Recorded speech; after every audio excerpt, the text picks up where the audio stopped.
Hello, first grade artists. Miss Nasser here.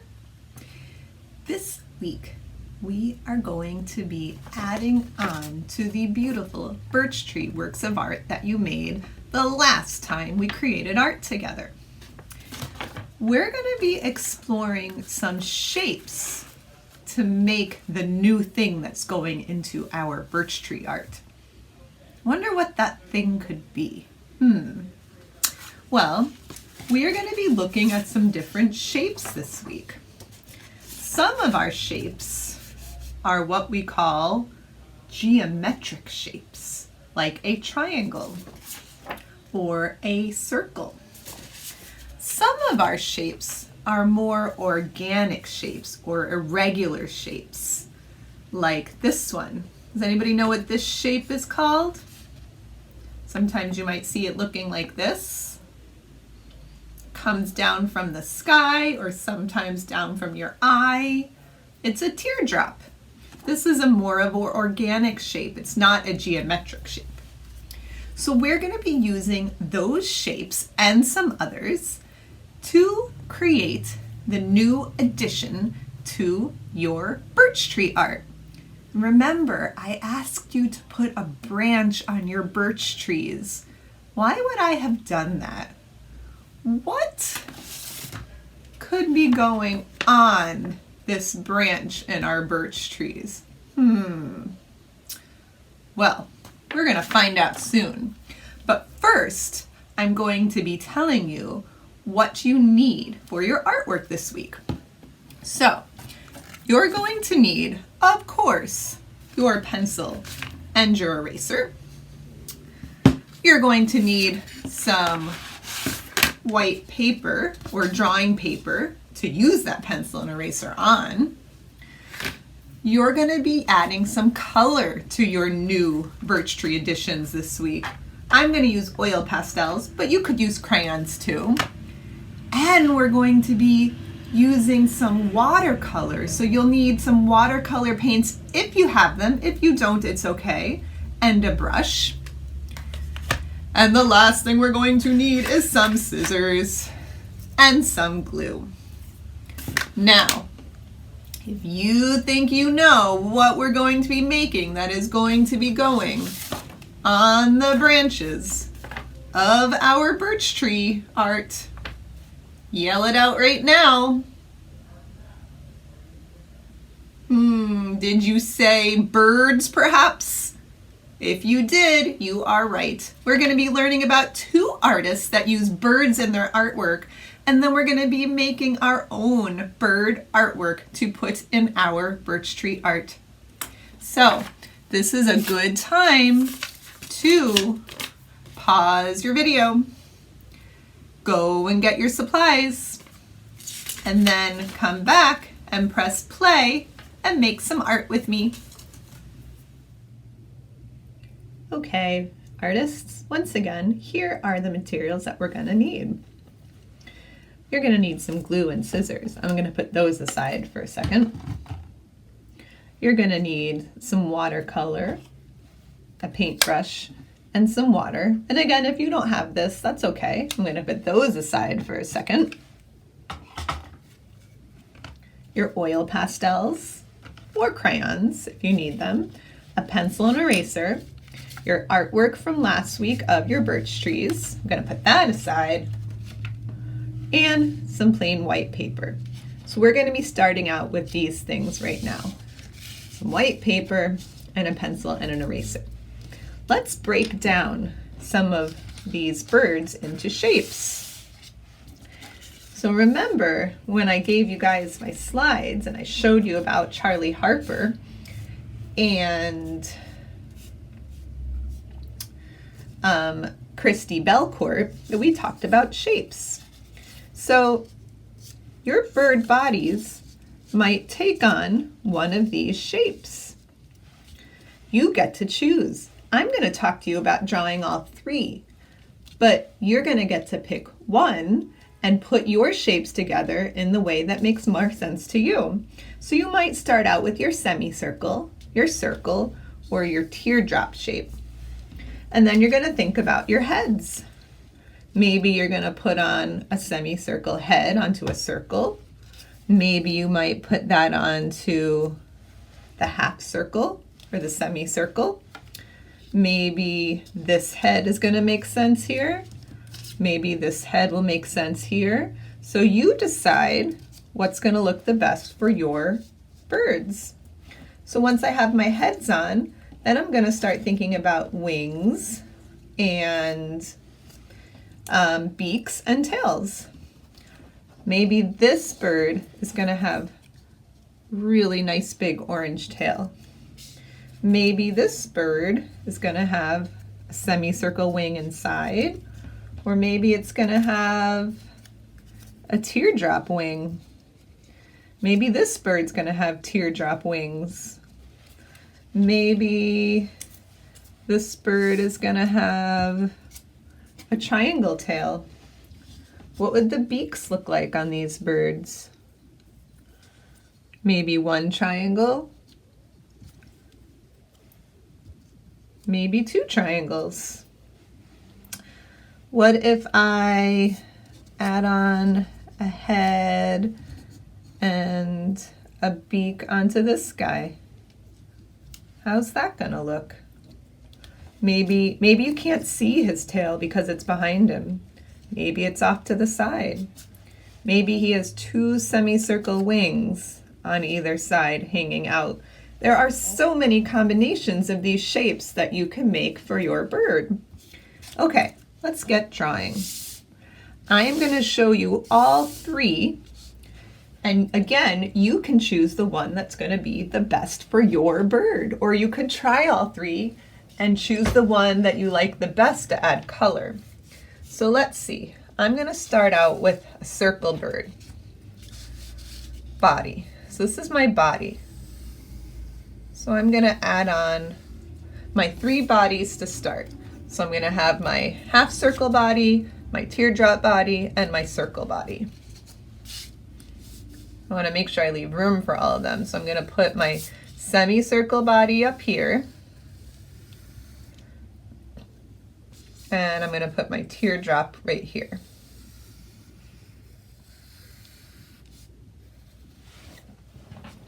Okay. So next step is to add the heads. Now these are the two head shapes that I'm going to work with, but you see if maybe you can come up with even another head shape. Maybe I'm going to put this half circle, semicircle shape onto this bird.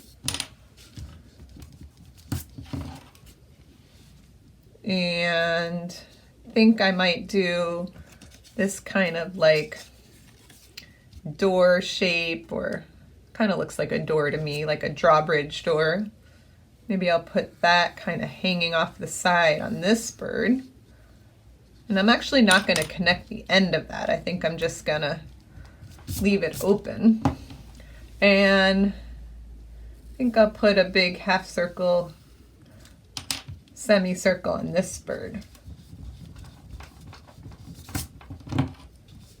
It's like choose your own adventure for art. All right, so now I have my heads on. And then my last step are beaks, tails, and wings. So let's see. Maybe, I think I'm gonna do a teardrop wing on this bird. And because it's a profile, I can only see one wing. This bird, I think I'm gonna put maybe one wing off to the side. Maybe I'll have one wing out over here. And let's see, on this bird, how would the wings look the best on this bird? Maybe I'm gonna do teardrop wings on this bird. This is similar to Charlie Harper's birds. Teardrop on that side and teardrop on this side. Okay, now I need beaks and a tail. So here's my triangles. Tail on that bird. Maybe I'm gonna have a big long triangle tail on that bird. This bird, I might not see his tail because maybe it's behind him. Let's get some beaks on these guys. I'm going to have this bird have his head turned so it's a profile too. I'm putting two triangles together there. Kind of reminds me of like a puffin. Maybe one small triangle here. Maybe this will be an open beak. I have two triangles there. Okay. All right. We've made our bird structures. Now is the fun part. Now is when we get to add the details. I think I'm just going to focus on one of my birds for the details. I think I'm going to use this one. First thing I'm going to do is erase any lines that I don't need. Okay. Now I might show a little bit of my wing coming up there. All right. I want my bird to have a nice bird eye. Maybe I'll put a shape. There's my teardrop shape again to show the eye in there. Maybe I'll have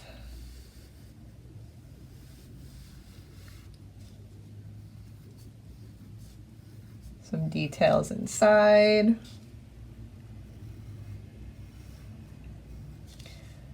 I could leave this tail as a triangle, a straight line triangle. What if I made the edge of it a little wavy? What if I broke up each of those little wavy bumps into another triangle? What if I got crazy and put a triangle inside of a triangle there? There's so many options. That's looking pretty nice. I might even do some zigzaggy lines here to give it some little feather action. All right, I think this bird is done. I'm gonna add color now. If you want to add details to all three of your birds, just press pause and then come back and join in. Now I'm gonna add color with oil pastel. But I am gonna do a special technique where I use oil pastel and watercolor paint together. Think back to last year in art class, we did this technique before and it has a special name. I wonder if you can think about it. I'll talk about it in just a minute. First, I'm gonna add my details.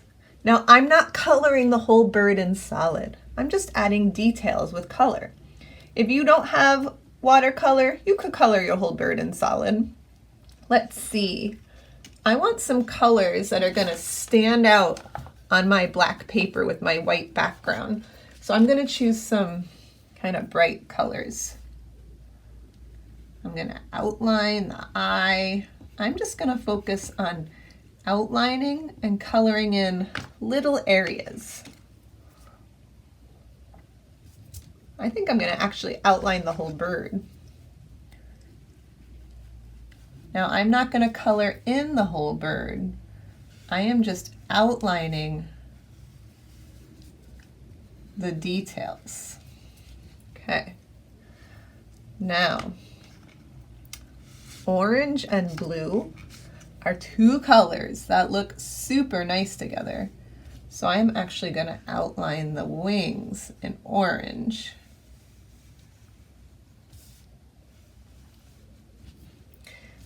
Now the beak is a little area, so I might color that in.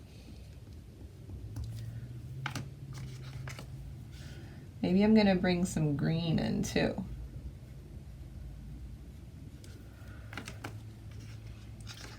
This is looking pretty nice. I'm going to outline the tail and those details. Let's see. I'm going to put some blue inside of here.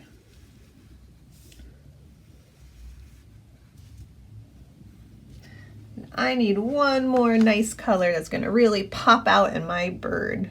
I think I'm going to introduce, I think I might do some purple.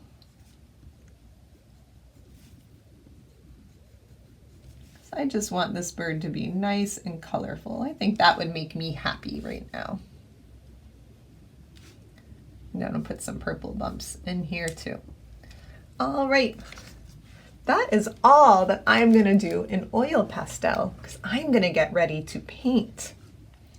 Again, if you don't have watercolor paints, you can color the whole thing in with oil pastel. You could do a combination. Sometimes I like to do crayon and marker. Crayon for little details, marker for bigger areas. If you could do that. You make your bird work in whatever way you can. All right, now let's get back to that art question I asked you. So when I paint my watercolor over my oil pastel, here's my question. Is the watercolor gonna cover the oil pastel? Raise your hand if you think it is.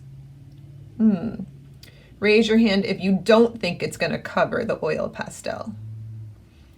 Well, let's find out. So I'm gonna start out, I'm gonna color my first color blue. I'm gonna get a lot of water in my palette.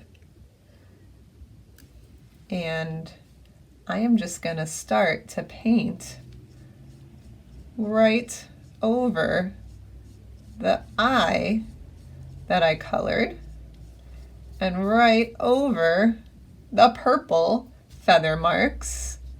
Is the paint covering up the oil pastel? If you guessed no, you are correct. When we color watercolor paint over oil pastel or crayon, it does not cover it up. I wonder if you remember the word for what we call this type of painting. It begins with an R and has the word re in the beginning, and the word is resist. This is a resist painting. The oil pastel tells the paint, go away. I don't want you here today. Come back a different day. It resists the paint. And anywhere where you have oil pastel or crayon, it blocks it from going onto the paper.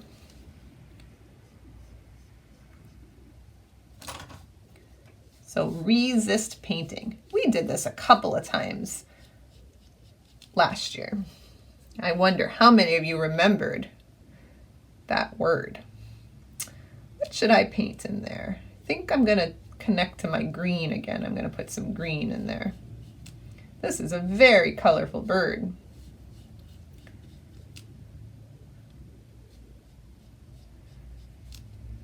Now, this is a little wet, but that is okay. I'm gonna move on to that step.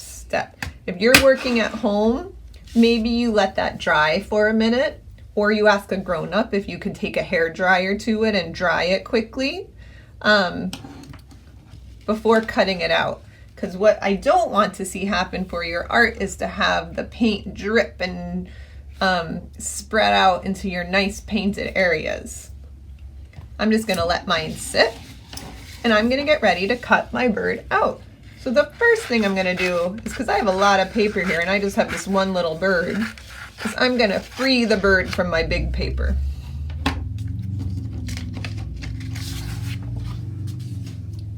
Now I have a little area to cut out. And I'm gonna carefully start cutting out my bird right along the edge of the oil pastel. Now I'm going to use my special cutting technique in the beak. Cut in on one side, cut in on another, and I'm going to cut in here. I'm going to turn my paper, and I'm going to cut in here to meet it. Okay, now I can keep cutting along my edge. You want to do your best cutting for cutting out these birds. Try not to have any white paper showing.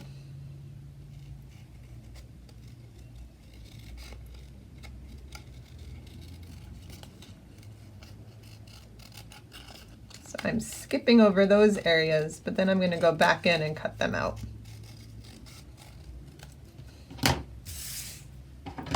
All right, so now I have to be a little careful right there.